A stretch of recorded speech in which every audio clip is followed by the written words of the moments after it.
Next topic it is climate, and first one it is temperature. The character and extent of vegetation are mainly determined by temperature along with humidity in the air, precipitation and soil, and all these things it is affecting the natural vegetation as well as the wildlife. So what all things we want to see? The temperature, it is not only temperature, with that the humidity in the air means the water content in the air.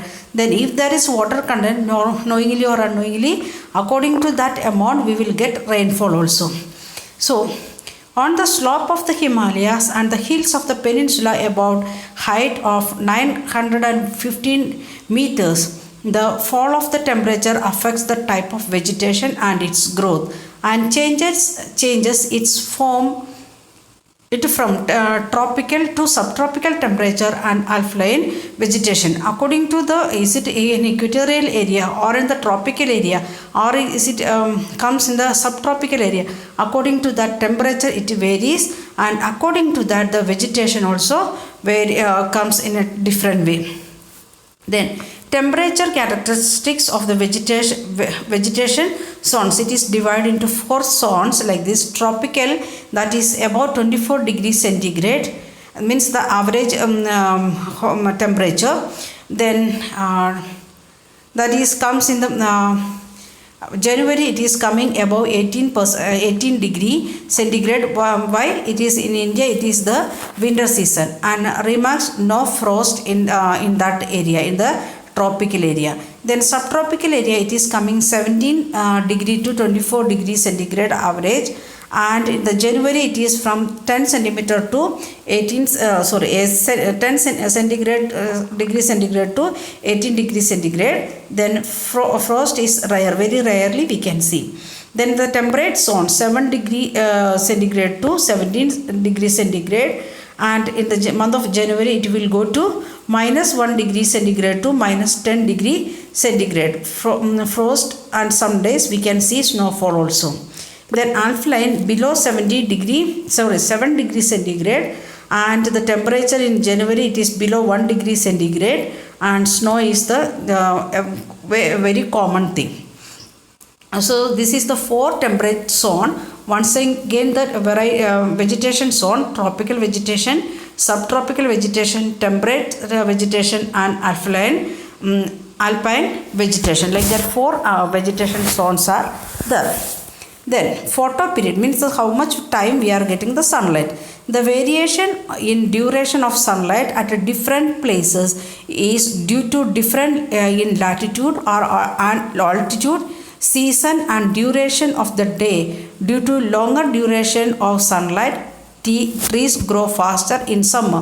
So if how much we are the trees are getting the sunlight, according to that it will grow. If the duration of the sunlight, it is helping the trees to grow faster, and we know it is in summer.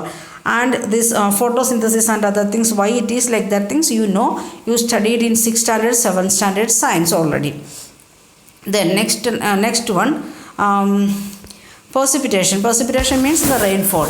In India, almost the entire rainfall is brought in by the advancing southwest monsoon. Already we learned about southwest monsoon, means the advanced monsoon and retreating monsoon.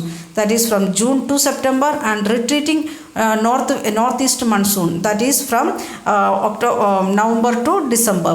Areas of heavy rainfall have more dense vegetation as compared to the areas of less rainfall. Wherever we are having the maximum rainfall, for example the Western Ghats, there we can see maximum vegetation also.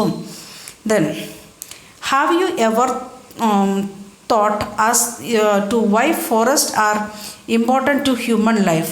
Forests are renewable resources and play a major role in enhancing the quality of the environment. Please underline what is the importance of the forest. First one, it is renewable resources as well as it is enhancing the quality of our environment.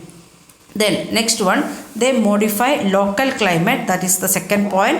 Then it controls soil erosion, third point. Regulate stream flow, and how it is starting of the river, like that things it is regulating. Then support variety of industries, that is the fifth point. Provide livelihood for many communities, especially to Adivasi communities, and offer panoramic or scenic view of for the recreation, means the tourists they will get the attraction. So the question may come, what are the uses of forest, or why we are depending on forest, or how forest is playing a important role in human life. So all these points you can add. Forests are it is a renewable resource, first of all. That's at the same time it is enhancing the quality of environment. Then modify local climate, control soil erosion, like that. One by one point you can write. The next point, sixth point, they control wind force and temperature and cause rain. So the stuck on the wind is coming and stucking on the mountain because of the tall trees, and that area we are getting maximum rainfall. That is another one reason. Then they provides humus to the soil, means the fertility to the soil, and shelter to the wildlife. So forest again giving us, especially in the rivers, it is bringing the deposits, and in the delta area we are getting the alluvial soil because of the humus of the forest, and it is giving shelter to the wildlife. We know tigers, lion, like that thing, animals are living in the forest area. India's natural vegetation has undergone many changes due to several factors, such as the growing demand for cultivated land, development of industries and mining, urbanization, and overgrazing of pastures. So the forest life, or the number of areas of the forest, it is decreasing year by area because of different reasons. First reason, because we the growth of population, because of that we want maximum area for cultivation. Second one, development of industries and mining. If you are going to Orissa or Jharkhand or Chhattisgarh area, we can see in the forest area they are conducting the mining, and many factories started nearby areas, especially coal field, like the iron field, like that area it is coming the forest area. The next point, it is urbanization or overgrazing of pastures. Or question it may come like this, the how it is why the what are the factors making changes in the forest, or what are the reasons for decreasing of the forest very faster? So answer is same. Once again, need of cultivated land, then development of industries and mines, urbanization, and overgrazing of pastures. The next part, the vegetation cover of India in large part is no more natural in real sense. Nowadays, if you are looking to the forest, we can see it is not at all natural, except in some inaccessible regions like the Himalayas and the hilly regions of the central India and Marustali, and the vegetation in the most of the areas has been modified at some places, or replaced or degraded by human occupy. So if you are looking at the Western Ghats or Eastern Ghats or even the Araval Hills, we can see human and interference in the forest or the making of the forest. So the natural vegetation we can see in very rare area where the human people can't enter, in that area only. Other area we can see some of the modification, or once upon a time we used, now we are not using for our own use, it is kept as it is forest. According to India census, the forest report 2011, the forest cover in India only 21.05%. In every country it should be 33% forest cover should be there. That is the rule. But here in India we are having only 21.05%. It is very less according to the world standard. Then if you are looking to the here we can see one of the statistics given, area under forest cover, that is according to the state wise it is given how much percentage it is there, like that. and some of the areas already we have said we are human beings touch that area or utilized once upon a time. Now again we are keeping as forest like that. Okay, that you can check and you can read by yourself. It is areas in percentage, it is given 10%, 20%, 30% like that. And if you are looking to Arunachal Pradesh, 80% of the land still it is as a forest, that is the highest. Then comes Mizoram, Mizoram is highest, that is 90%. Then Andaman Nicobar as well as Arunachal Pradesh and Lakshadweep, it is 80%. Then 70% or below 80%, Manipur, Meghalaya, that states having below 70%. Then comes Goa 60%.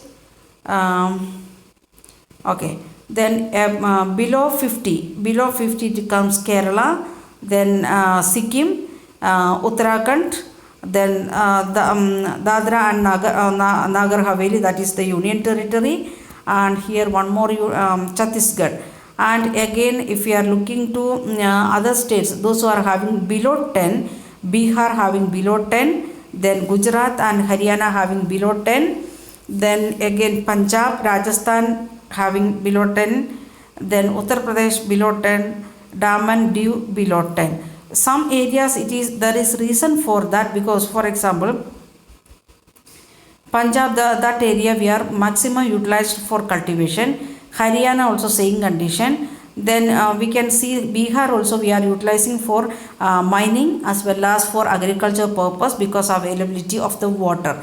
And the northern plain area, maximum states they are utilized maximum area for their own agriculture purpose or factory purpose like that. Even for transportation and communication purpose we are making use the land. So what is our duty as a 9th standard student? At least we can plant 2 or 3 plants in our yard. We can help the government or ourselves to get what we can say fresh air in our daily day-to-day life. At least one small plant, it may be flower plant or it may be a creeper or it may be a climber. What you can plant in your in front of your house or side of your house, that much you can plant, and by that at least one tulasi plant you can plant it, or like that. What is a small plants also, that also will give us little bit oxygen. It may be 0.001% of our daily breath. That much it will be helpful to the environment. Okay, we'll continue in next video.